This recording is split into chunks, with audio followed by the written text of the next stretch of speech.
So let me bring up some slides here and kind of kick us off. Um, Give you just a tiny bit of background about me so you know where I'm coming from. As Shinning mentioned, I'm the CEO of Curve Ventures.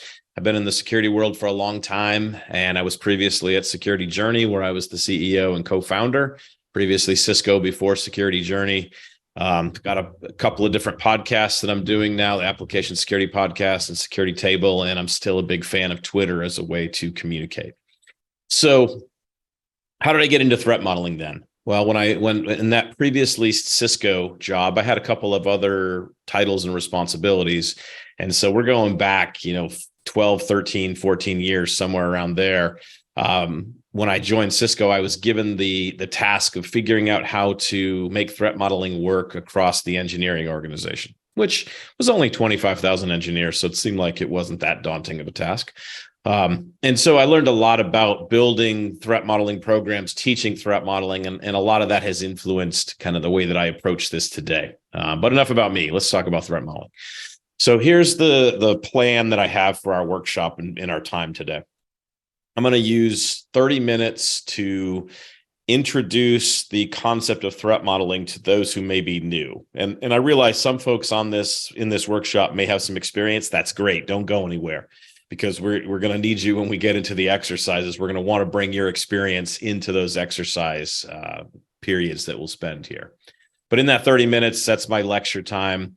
And I'm limiting myself to 30 minutes. And I'll explain in the middle of the lecture portion why I'm limiting myself to 30 minutes. And then after I give you that introduction, we are going to jump in and do some threat modeling. You're going to apply this new knowledge that I'm going to share with you. So I've got 3 exercises. Shinning's going to help split us up into virtual teams. And with each of these exercises, you'll be sent to a breakout room with your team where you'll go work through a specific threat modeling issue or problem. And then we'll all get back together and we'll do a quick readout so that we can learn from each other and really have a very collaborative experience here.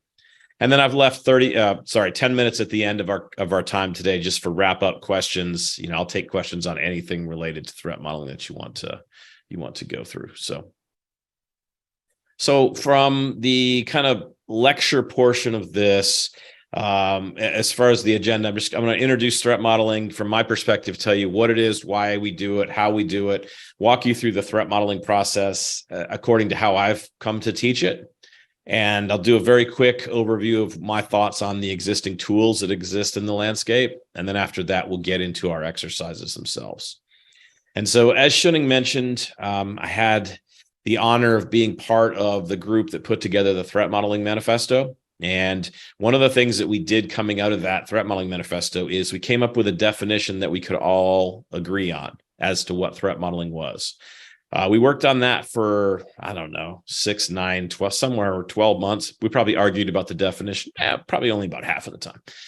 But I really came to embrace this definition. So when I think threat modeling now, analyzing representations of a system to highlight concerns about security and privacy characteristics. Let's walk our way backwards into that. So we want to focus on potential security issues in a design, potential privacy issues in a design. How are we going to do that? Analyzing representations of a system. What's a representation? Could be almost anything. Representation could be a picture on a whiteboard, could be a data flow diagram, could be a UML document or diagram, could be a swim lane diagram, could be an attack tree. Doesn't matter from my perspective what the representation is. The important thing is that we're going to analyze it. We're going to highlight what the security and privacy challenges are that exist with it. So from my perspective, that's threat modeling. That's what it is. And so for me, threat modeling, this is basic security hygiene. This is like brushing our teeth. We need to get in the habit of doing this early and often because the impact of threat modeling is gigantic.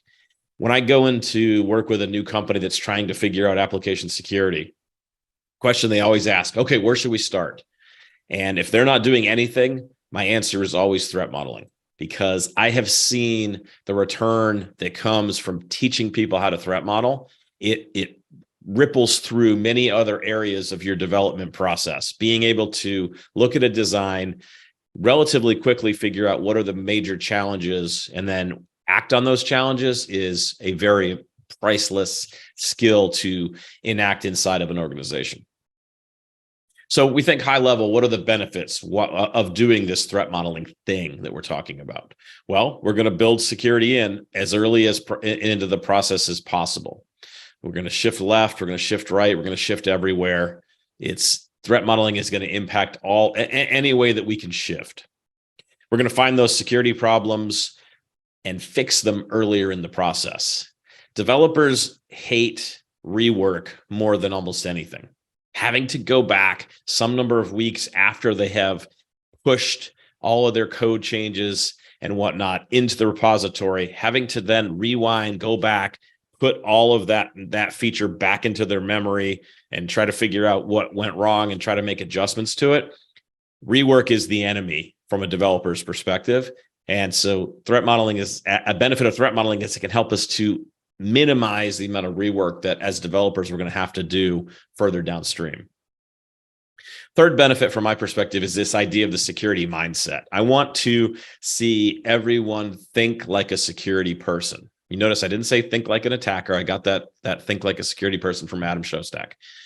We want everybody to have this mindset so that it's not just the security people doing the threat modeling. We want everyone to do the threat modeling. We want everyone to have an appreciation for what are the things that we need to focus on in threat modeling.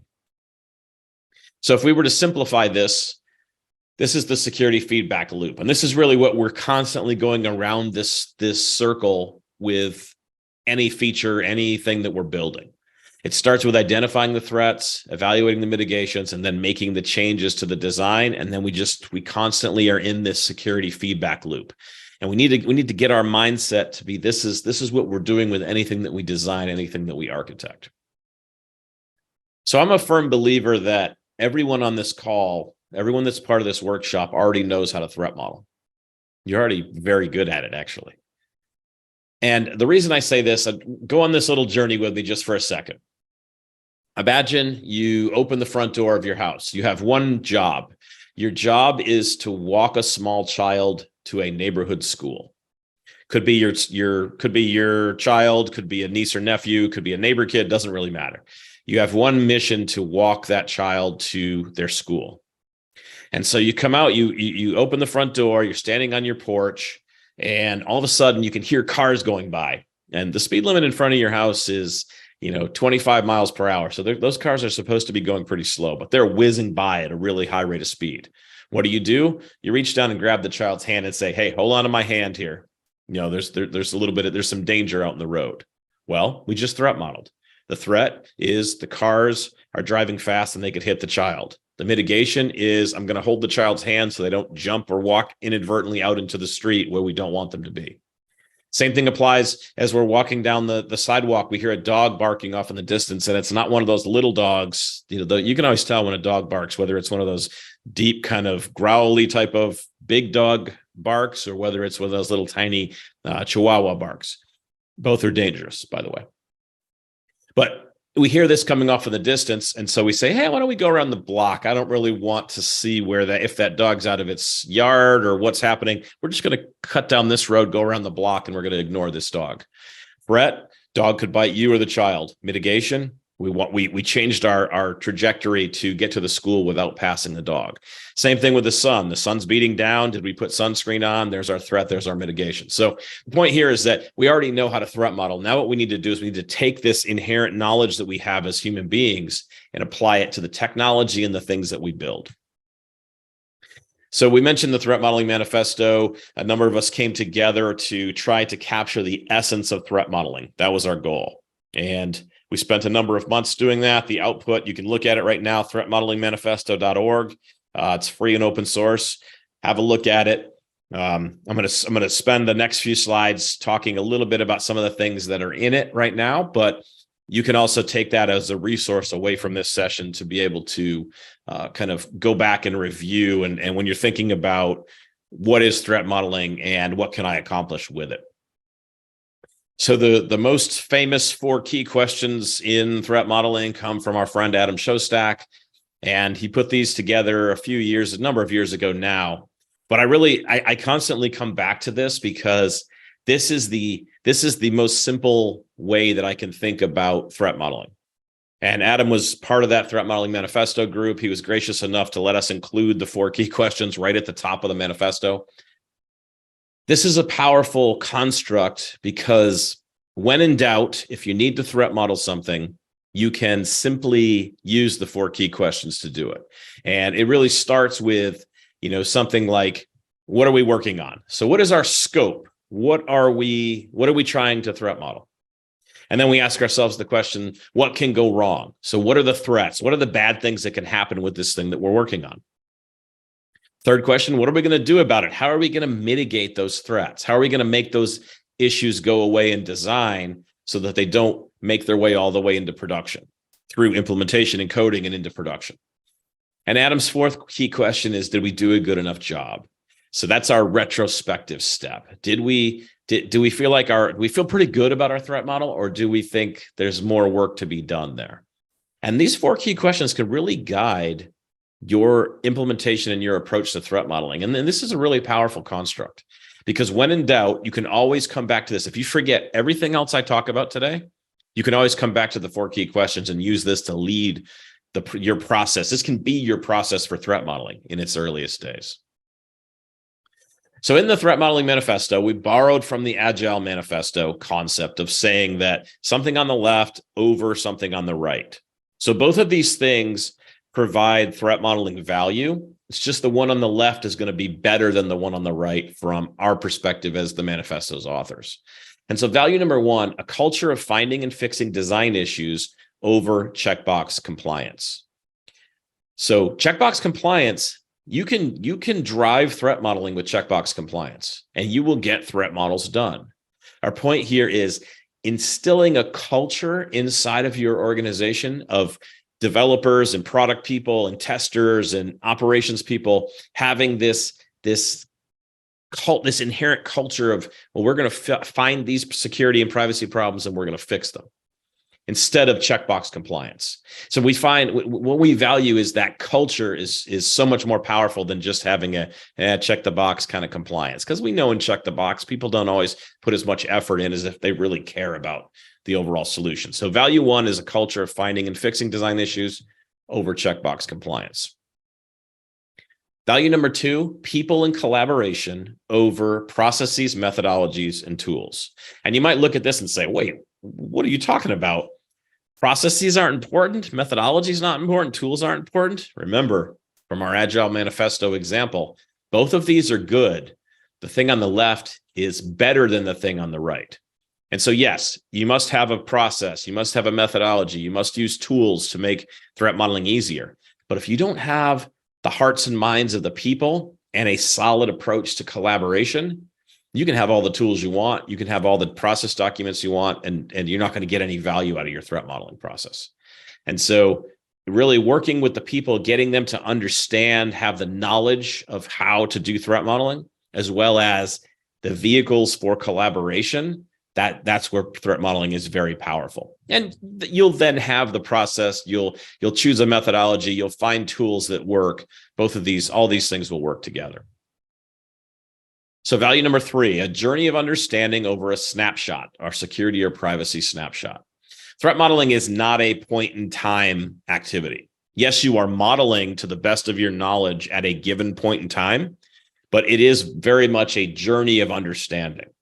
If I come in, I've been doing threat modeling for a long time. If I come in and you show me a design and we spend an hour, you let me just ask questions about it. If we come back a month later and you show me a revised version of the design, there's going to be other questions I'll ask. There'll be other things, and my understanding will grow more than it did the first time. So we're not going to have all the answers after the first 1 hour meeting conversation. The point here is that you're on this journey. It's not a single point in time. It's about how can we be on this journey to understand how a feature or part of the system works. Value number 4, doing threat modeling over talking about it. This is my 30-minute rule. This is why I limit myself to 30 minutes talking about it, because I can literally teach you a class for 40 hours. We can meet for 5 days in a row and I can lecture on threat modeling and I will love every minute of it. But at the end of the day, if you don't do any threat modeling, if you don't put the things I'm teaching you into action, you're not going to get a big benefit from that. And so that's why doing threat modeling over talking about it, which is, in roughly 17 minutes, we're going to move into the doing threat modeling portion of our workshop. Value number 5, continuous refinement over a single delivery. So continuous is the way of the present. It's the way of the future. We need to be continuously refining the threat models that we build because features change, new pieces are added, new threats are discovered, new actors are interacting with the things that we build. And so there is no point in time, there is no single delivery that will solve the problem. Yes, if you only get a single threat model delivery, that is better than nothing, but it's not as good as having a value of continuous refinement of our threat models where we're checking in on those things over time.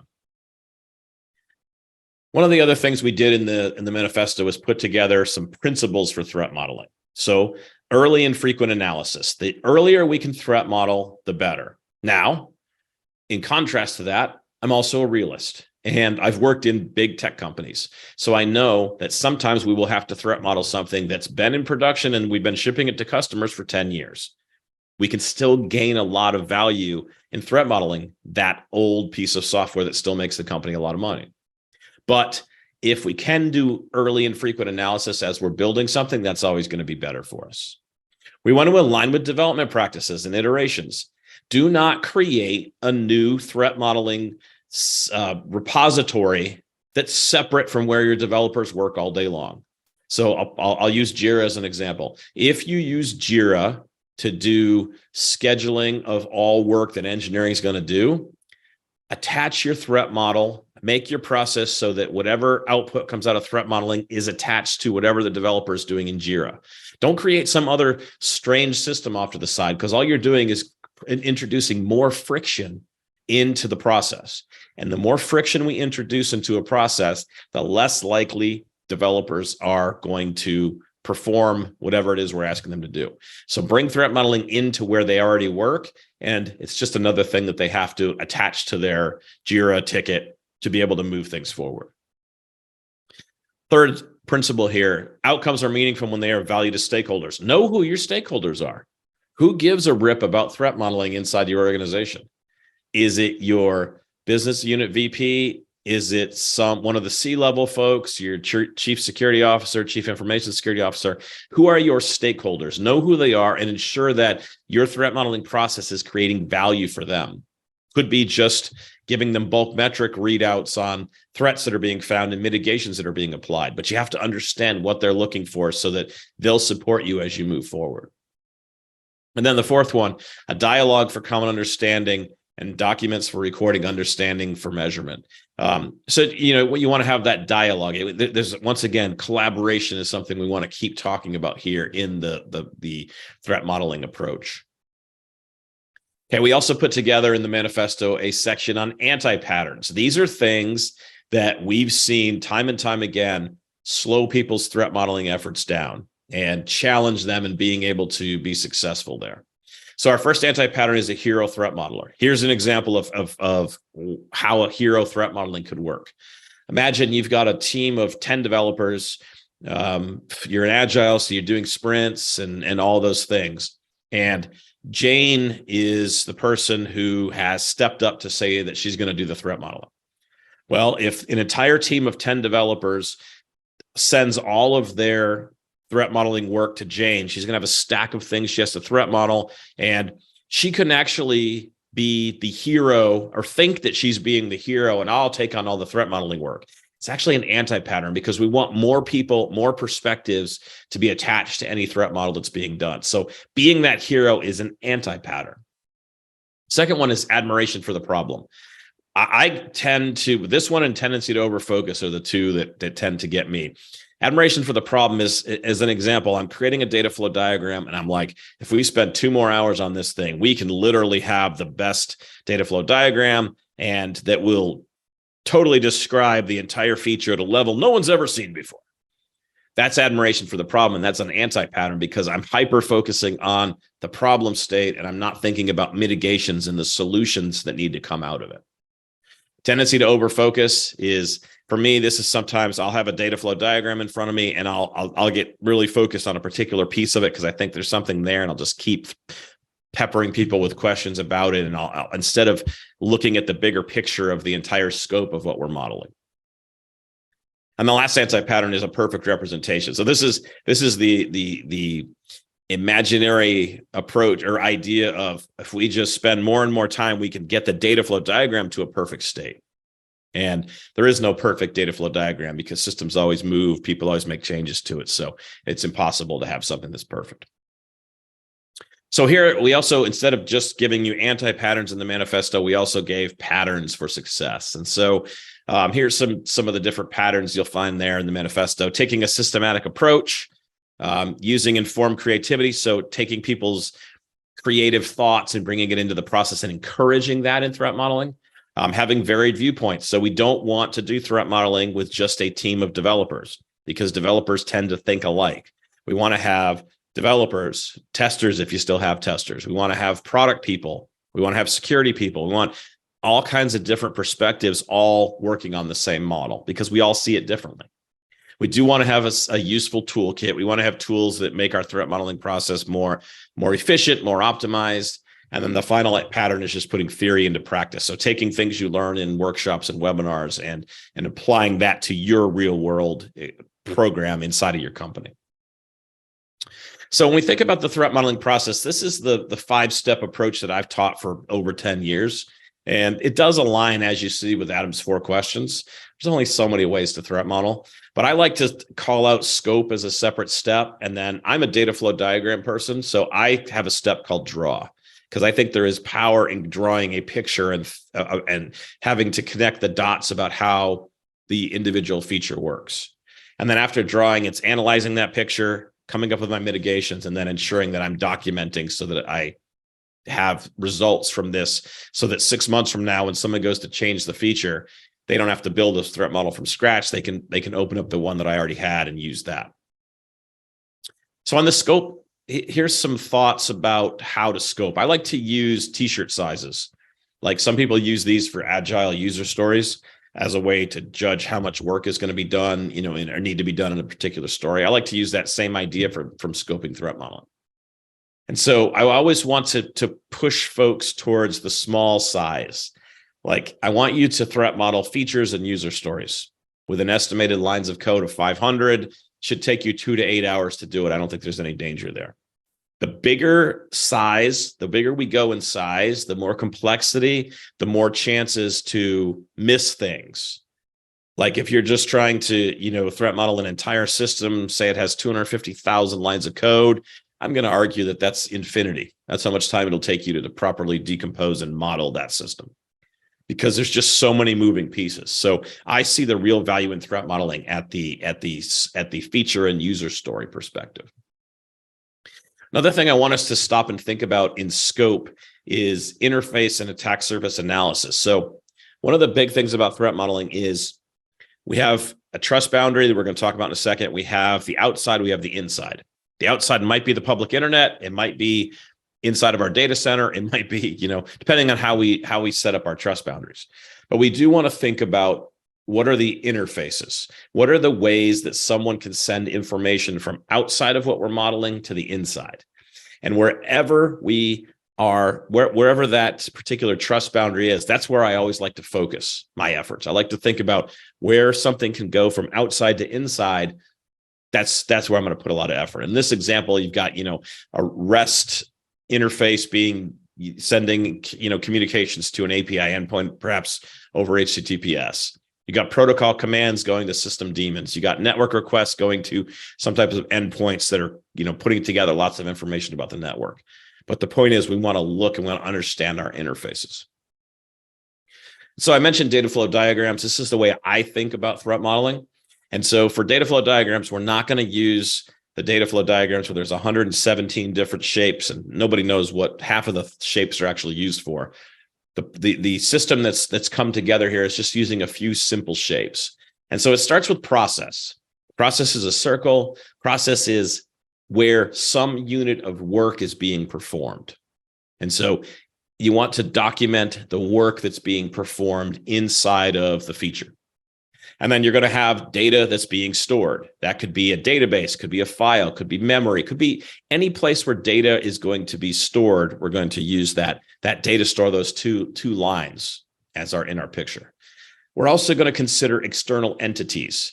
These are parties that are outside of the feature that are going to be trying to perform some action into the feature. Could be users, could be admins, always could be attackers. And then we use data flows as a way to provide that linkage between an external entity in this case and a process. And then the data flow lets us think about what protocols are being used. The other thing that I like to think about is what information is being sent across there. Is it personally identifiable information? Is it public information? I like to think about what is going on in the data flow there. And then trust boundary, which I think is one of the most important pieces of our data flow diagram, because like I said before, trust boundary is where outside meets inside. Outside, in a lot of cases means public internet. Doesn't always. Sometimes there'll be multiple trust boundaries because you're thinking about your feature in regards to other services, other API endpoints, other pieces of a system that may not need the public internet for transport, but you may not trust them inherently, even though they're another service inside your own company. So let's talk about Stride for a second. And so Stride is a mnemonic, and it's a simple methodology to think about categories of threats. And I have to tell you, I've been through a love-hate-love relationship. Love-hate-love, I said that right, with Stride. So when I first started threat modeling at Cisco, I found Stride. I said, wow, this is great. It's so simple. It makes it easy for people that we're teaching how to threat model. It's easy for them to see. They can use the categories. And then I got cocky. And I had this phase where I said, oh, we don't need to use Stride. It's too easy. It's too simple. People need to go deeper. And what I found is asking people to go deeper before they understood Stride put them at a disadvantage, because they couldn't think up threats the way that people that have been doing threat modeling for a long time, just naturally they have threats jump off the page at them.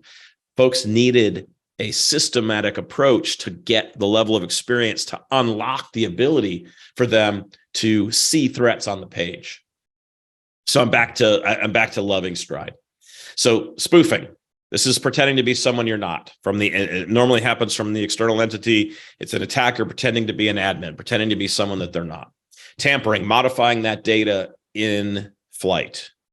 And then we have repudiation, perhaps one of the most difficult things to understand in the world of computing.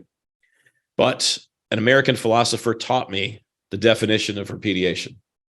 I didn't do it. Nobody saw me do it. Can't prove anything. Bart Simpson. But that is, in fact, what repudiation is, saying, I didn't do that. You can't prove that I did that. Information disclosure, leaking confidential information, denial of service, shutting the feature or system down through many different mechanisms, and then elevation of privilege, trying to become an admin according to the feature or system. So this is Stride. This is our methodology that we'll use.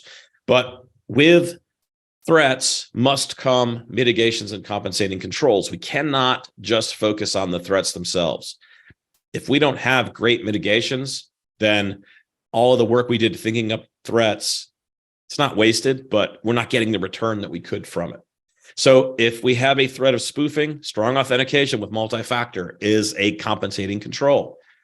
Good frameworks that do authentication well, that do and good libraries. Tampering, we need to encrypt things, we need to hash them. Repudiation, we need to log and have strong authentication. So if we had a multi-factor check and then someone says, I didn't do that, well, we've got it traces back to your phone to say that you at least approved the request or approved the login that then resulted in some negative action.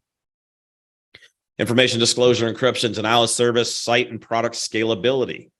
Site reliability engineering is a compensating control for denial of service, building the site in such a way that it doesn't matter how much traffic somebody sends at it, they can't knock it over. And then elevation of privilege is having a strong access control and authorization approach. So I'm almost at my 30-minute window here, but rinse and then repeat. So threat modeling, this is an iterative process. You're never done. You're going to have to revisit the models that you create at the proper time interval. That is up to your program, what the proper time interval is. but you're never a feature. As long as the product is in production, threat models need to be updated. Threat models need to be created for new features that are being added. And then just really quickly, here's my take on the threat modeling tool landscape. So people always ask, well, what tools should I use? And half jokingly, half seriously, my answer is the whiteboard. I have had the best results in using a whiteboard, whether that is in a physical room or whether that is a virtual whiteboard using Miro or one of the or Draw.io or one of these other tools that we can share. We can all work on a diagram at the same time. I think the whiteboard is just simple, and it encourages me to just ask questions in an interactive fashion with the people that I'm threat modeling with. Microsoft has a threat modeling tool. It's been around almost as long as I have in security. It's had its challenges, I guess, over the years. It's not one that I would lead with at this point. I think there's better things to use as a starting point. But I know a lot of people have had a lot of success with it along the way. Arius Risk is a commercial entity that has a tool. I don't work for Arius Risk, so it's a tool that I just as a practitioner say, this is one that I think you should look at on the commercial side. But then I'll also say you've got open source tools. You've got OWASP Threat Dragon, which just released its version 2 iteration, which is a very powerful tool that aligns with the way that I described threat modeling here of scoping and then drawing and then analyzing and mitigating and then documenting. It kind of fits into that realm. And then you've got a whole other category of tools. Threat modeling is code, which OWASP ITM. This is Izar Tarandosh, Matt Coles. Some other folks work with them, but it's this idea of giving the developer an interface to create a threat model as a piece of code in Python, and then being able to generate data flow diagrams and potential threats to think about from that piece of code that's been written to be the essence of the threat model. So it's worth taking a look at. It's a very different approach than data flow diagrams, but it's still a very powerful approach, and it may resonate with your threat modelers. Somebody said, what about the threat modeler tool? Yeah, I mean, this threat modeler is just not one that I'm a big fan of at this point, just from looking at its capabilities. It's not one that I would deploy kind of at this point, but that's just me as Chris Romeo, AppSec practitioner, sharing kind of my perspective. Okay, my 30 minutes of talking is up. And when that happens, I can no longer talk. And so it's time for Threat Modeling Club. And so we have a few simple rules of Threat Modeling Club. The first rule is you do talk about Threat Modeling Club. Second rule is you do talk about Threat Modeling Club. I was not witty enough to come up with a third rule. So if you can put one in the chat for me, I'd love to add it to my slide for the future. And if this is your first day or night at Threat Modeling Club, you must threat model. So hopefully we have some fans of movies from the 90s. If you didn't get that, look it up, Google it. It's called Fight Club. See, rule number 1 and 2. I like that. Okay, so a couple of just before we jump in, and Shinning helps me set up the individual breakout rooms and whatnot. I want you to think like a security person as you go into these exercises. Remember, there's no such thing as secure. Assume nothing is secure. Remember, attackers take the least resistance. They take the path of least resistance. It's not like the movies and TV, okay? Attackers take the easiest way through. So when you're threat modeling, look for the easiest way and break something with the easiest way to do it. Don't worry about some 10-step process. Nobody does that in the real world. And then remember, to think outside the box. You can start with stride, but you can also expand. You can go and you can use your creativity. That's one of the things I love about threat modeling. It's art, it's creativity, but it's science as well. All of these things coming together. So when you get to your groups, here's what I think of as your steps to success.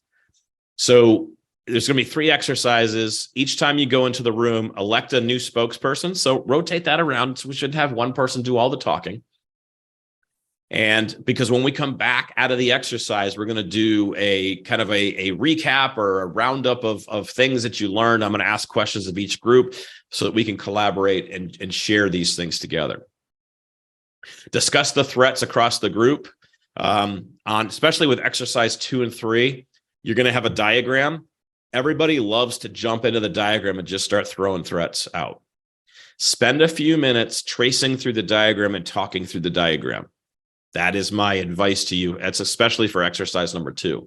There are some hidden gems, but if you just jump in, you might miss the hidden gems if you don't really stop and understand the system that you're trying to go through. And if you have questions, I'm going to pop in and out of the groups at different times just to listen. So if I pop into your room, just ignore me. I'm just there to listen. But when I pop in, if you do have a question, you can certainly share that with me as well, and I'll try to help you. You can also ping me through the chat and whatnot through this process. So, yeah, let's talk about our first exercise, so I can tell you what our expectations are. Shunning did put the slides into the chat. If you scroll back up towards the top, it's good to have a copy of the slides if you don't already have them in front of you, because especially for exercise 2 and 3, there's going to be diagrams, and trying to remember what the diagram looked like, it's going to be good to have your own copy. So grab those out of the chat there. There it is again. So Shunning to the rescue, brings it right to the bottom of the chat, because Shunning is awesome. So exercise number 1.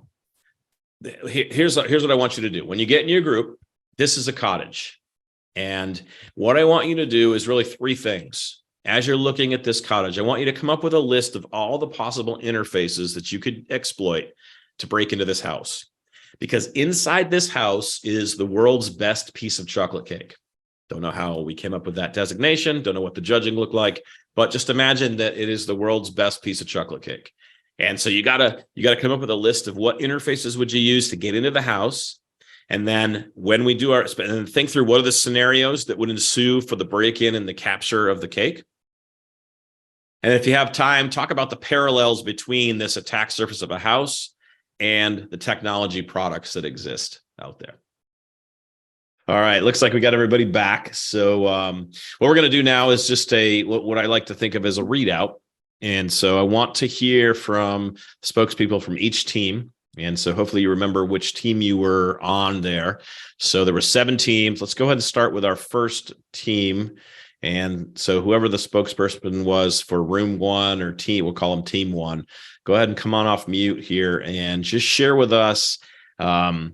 Give us a high-level view of how many interfaces you listed. So just tell us a number of roughly how many, and then I'm gonna have you just share one unique interface and this scenario that goes with it. So I don't want to use up all the potential interfaces with the first team. So team number 1, let's hear it. That could be us. We discussed, I think, 5 interfaces. Shall I name them or just a number? No, just give us just one. Okay, give us one and then the scenario. We discussed more in detail. We started going from top to bottom. Oh, 7 interfaces. Sorry. Yes, Nandita. Thank you for the correction. 7 interfaces. We started discussing top to bottom. And we focused on the 2 small holes on the wooden top floor, the attic or whatever that is. And we said that given that these 2 holes are open, if we have any food or an animal could smell it, it could go in, eat it, or make a nest in the house. Oh, so the cake gets taken out by an animal. Wow. Never thought of that. So squirrels or birds could go in. For humans, we decided that it was a bit too small for humans, but there's a lot more things out there than humans. Okay, awesome. Thank you. Good start here. All right, team number 2, go ahead and come off mute here, and let's hear your spokesperson share one of the interfaces that and scenarios that you came up with. Yeah, so interface is 5, of some of them multiples, to be fair, so it depends how you count.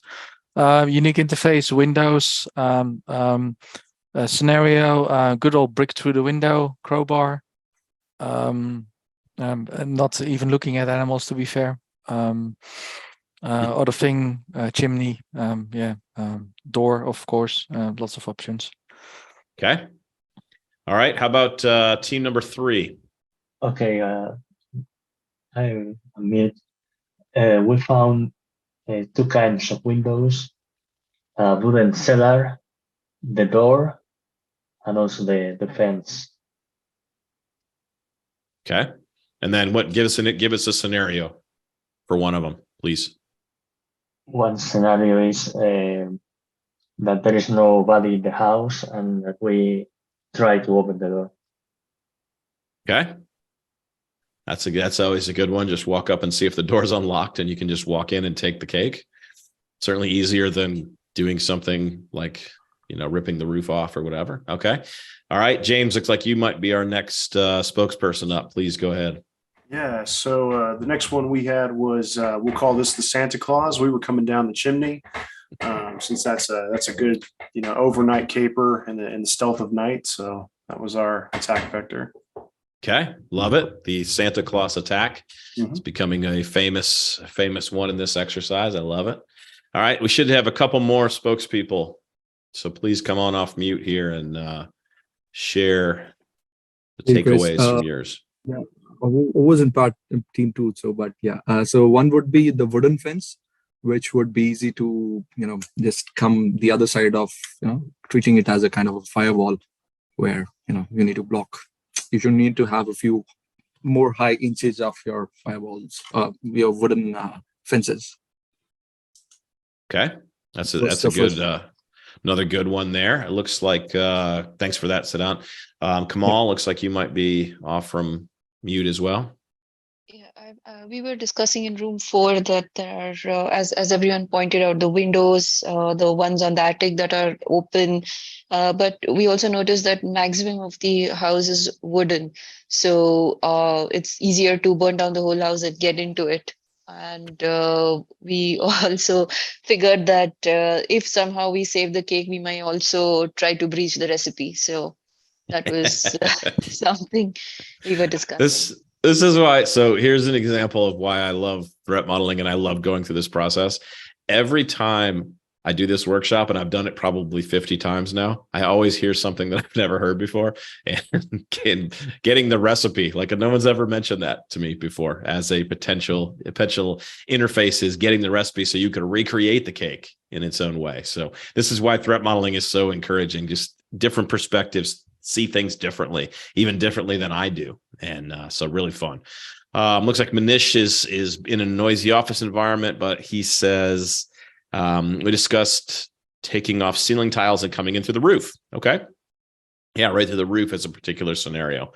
So I think that was 7. I think we heard from everybody. If for some reason we didn't hear from your group, come on off mute right now and just give me a sign that I missed your group. But I think that was 7 if I'm counting correctly. So why do we do this? From my perspective, I like to use the cottage as an example because it's a physical world thing. And so as we're gaining more experience and learning more about threat modeling, we're going to now start transitioning from the real world into the logical and the world of technology. Nathan says, no one mentioned the weak looking walls. Yeah, you might be able to just push right through the wall there. But I like to use this example because it's even though we're not thinking about technology, it's getting us thinking about interfaces and the ways that we could compromise something, which will then transition into our exercise number 2. So exercise number 2 is an alarm system. And what you'll notice about this is it has both physical and logical components that exist to it. There are physical things like control panels. There are logical things like mobile apps and displays and sensors and whatnot. Sensors that have a physical and a networked or logical internet connected component to them as well. And so with this one, before we go off to the rooms to work through this is the reason I shared that tip when we were right before exercise number 1 is walk through this diagram first with your team. Walk through and talk through the entire diagram from end to end, because you will see things that you will miss if you just jump in and say, well, I see a threat here. Oh, I see a threat there. I see a threat. Walk through it, talk through it, look for all of the things that are hidden inside of this diagram that could be potential challenges.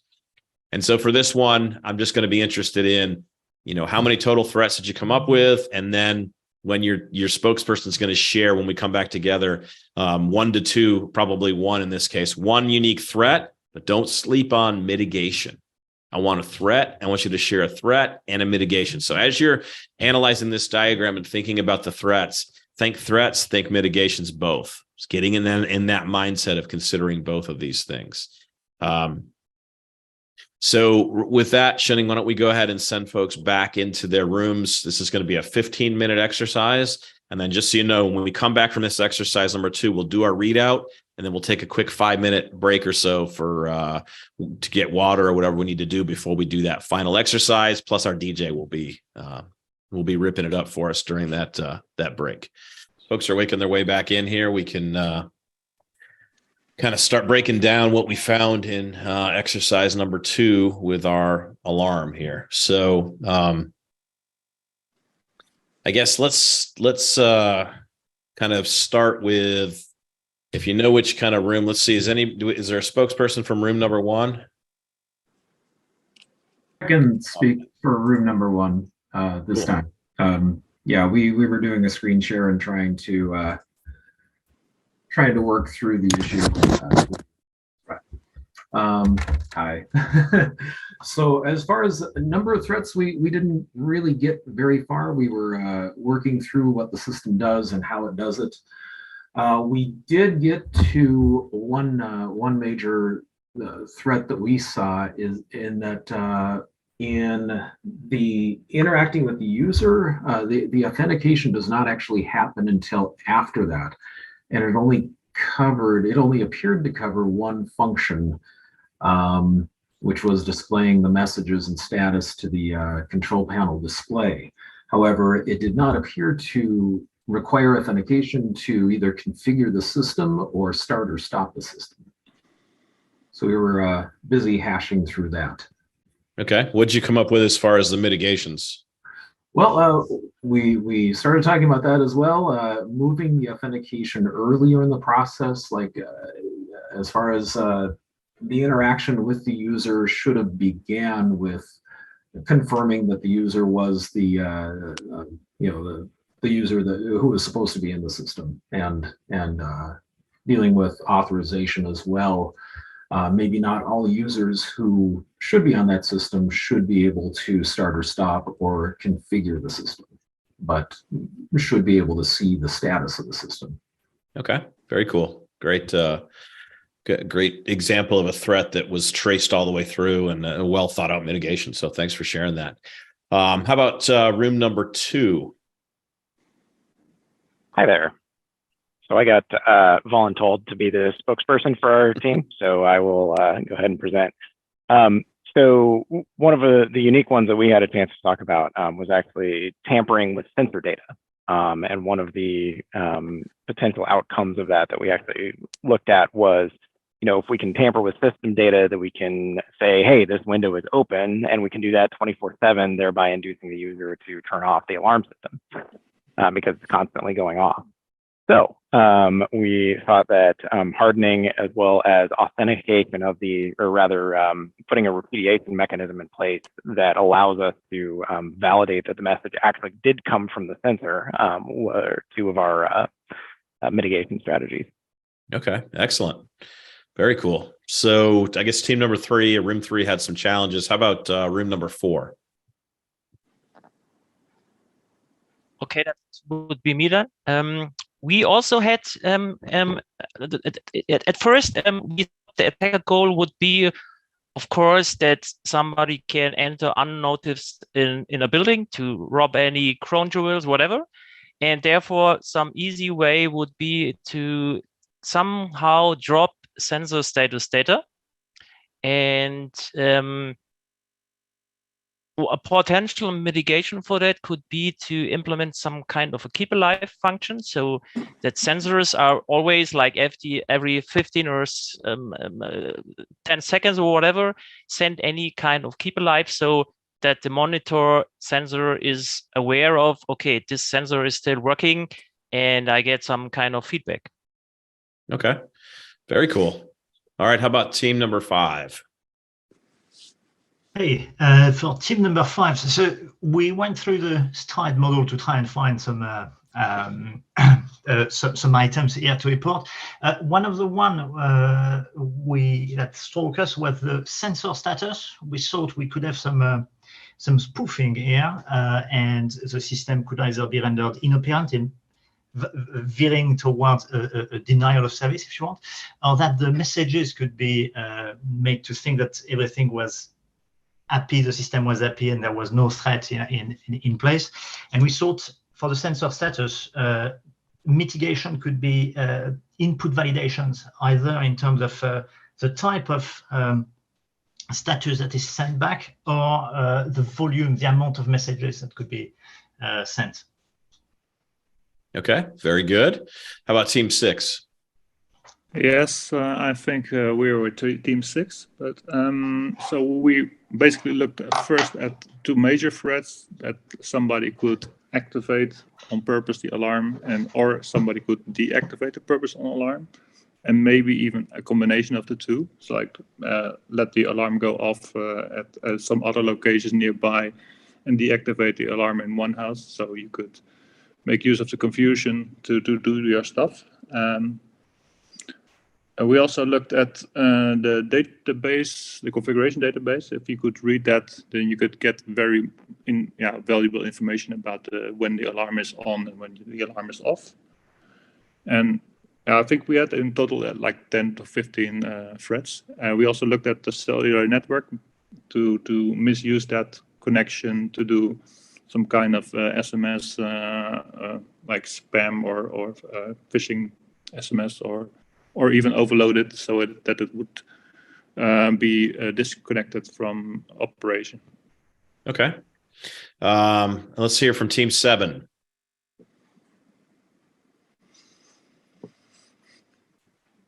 Hi, so we are team 7, and 2 possibilities we have identified is the first 2 things is control panel and mobile app. So this is the way we can break up. So control panel will be going through the interact with the user. So in this case, we can do some configuration in the system and break the configuration database. Configuration database has a sensitive data, which is configuration data, and it will basically do everything for the monitor sensors. That is quite a huge threat.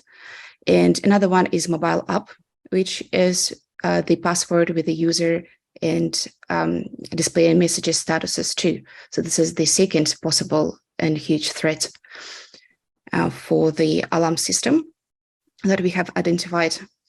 And the possible mitigation is for the process password is to do the validation, possibly to do the multiple 2-factor authentication, to just authenticate through the mobile apps, the passwords. Yep, that was us.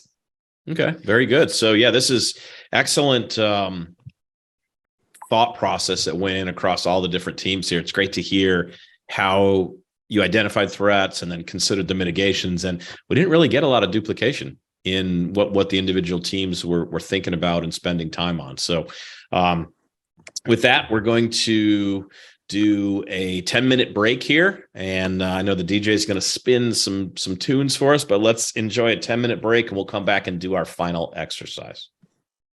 All right. Well, we're back from our break time here, ready to pick up and do our final exercise here.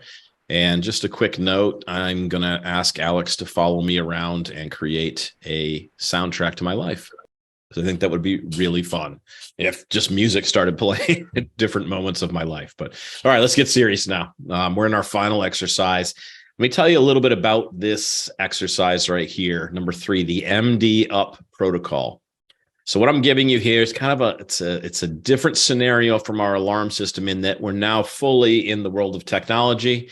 Tracing through our diagram, you see we've got 2 trust boundaries. We have kind of the front side of this environment where we're showing an attacker and an admin both using the MD up I or input protocol interfacing with the admin interface daemon. On the back side, we see another trust boundary where we have a fleet of routers using the config daemon talking using the MD up O or output protocol to configure a whole fleet of routers. Let me draw your attention to the statement on the bottom of this picture. MD up input and output protocol provides 0 confidentiality, 0 integrity, and almost 0 availability. So use that to inform yourself as you're considering this individual exercise. And so I want you to use stride here. Think about stride and look for stride threats and stride mitigations that you can apply here. And so with that, Shunning, let's go ahead and send folks off to the individual rooms to complete our final exercise. Let's go ahead and give, let's see, 12, let's do maybe 14 minutes on the clock, please, for this final exercise. All right, looks like we got everybody back. Let's do our final wrap up here. We just got a few minutes before the top of the hour, so I know folks might have to go back to work, but let's see what we can do as far as a wrap up session. So how about share one of the threats and one of the mitigations as quickly as you possibly can. Let me kick it off and just completely make this Team 7. Team 7, come on off mute and share. I see a name I recognize. Nigel, go ahead. I was going to say, it's been a while, Chris. The third question, definitely threat modeling something like this, which is sort of like actually got all sorts of like bit of a tire fire, is actually challenging.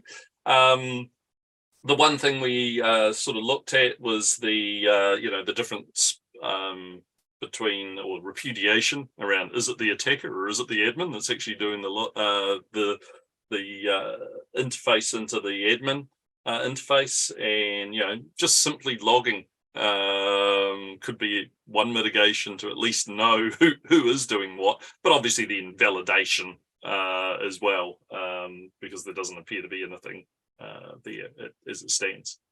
Okay, very cool. How about team number 6?